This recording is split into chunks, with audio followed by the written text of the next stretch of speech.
اور اے نبی بشارت دے دیجئے صبر کرنے والے. تو یہ تو ہے بھوک، فقر و فاقہ. آپ کو معلوم ہے، میں نے پہلے ذکر بھی کیا تھا،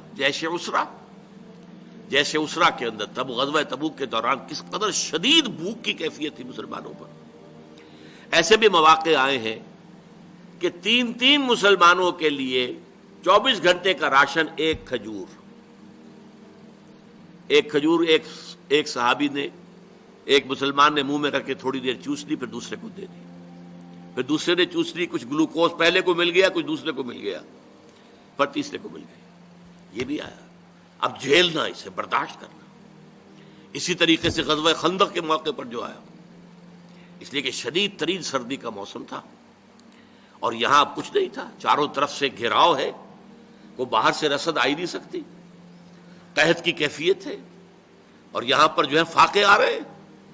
اور اس فاقے کی حالت میں حکم ہوا ہے کہ خندق کھودو.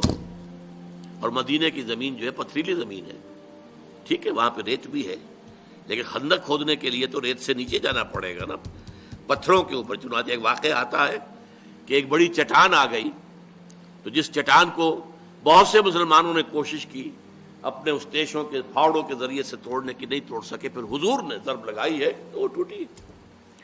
تو وہ چٹانیں جو ہیں ان کو توڑ رہے ہیں اور ہے فاقے سے.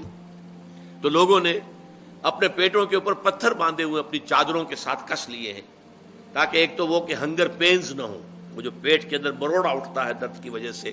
اگر معدہ خالی ہے تو وہ تو احتجاج کرے گا، لیکن اس بوجھ تلے اس کو لے آئے پتھر تلے، تو وہ جو ہے اس میں وہ کیفیت پیدا نہیں ہوگی، کمر دوہری نہ ہو جائے.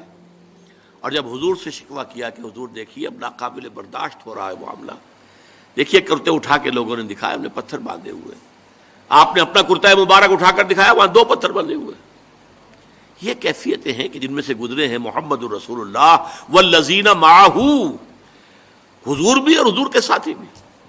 تو والصابرین فی البأساء والضراء، ضرر کہتے ہیں تکلیف، کوئی آپ کو جسمانی تکلیف پہنچ رہی ہے، کوئی زخم کے اندر ٹیسیں اٹھ رہی ہیں، یا جیسے کہ آپ کو معلوم ہے جیسے مکے میں صحابہ کرام کو ٹارچر کیا جا رہا تھا، شدید ترین ایذائیں دی جا رہی تھی. حضرت بلال کا معاملہ، حضرت خباب بن الارض کا معاملہ، دہکتے ہوئے انگاروں کے اوپر ننگی پیٹھ لٹا دیا گیا، لیٹ جاؤ، لیٹ گئے. اب آپ دیکھیے کھال ہے، آپ کا کیا خیال ہے کہ ان کی کھال سن تھی؟ انہیں جلن کا احساس نہیں ہو رہا تھا، لیکن جھیلا ہے، اسے برداشت کیا. کیوں کہ حضور کا حکم ہے کہ کوئی جوابی کارروائی نہیں کرنی ہے، جو بھی یہ کرے ٹھیک ہے کرنے دو، تمہارے جسم کے ٹکڑے کر دے کرنے دو. اسی وجہ سے لیٹ گئے.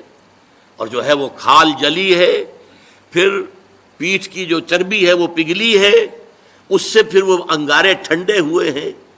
یہ کیفیت ہے، جھیلنا ہوتا. تو یہ جھیلنا جو ہے برداشت کرنا، تحمل. والصابرین فی البأساء والضراء وحین الباس،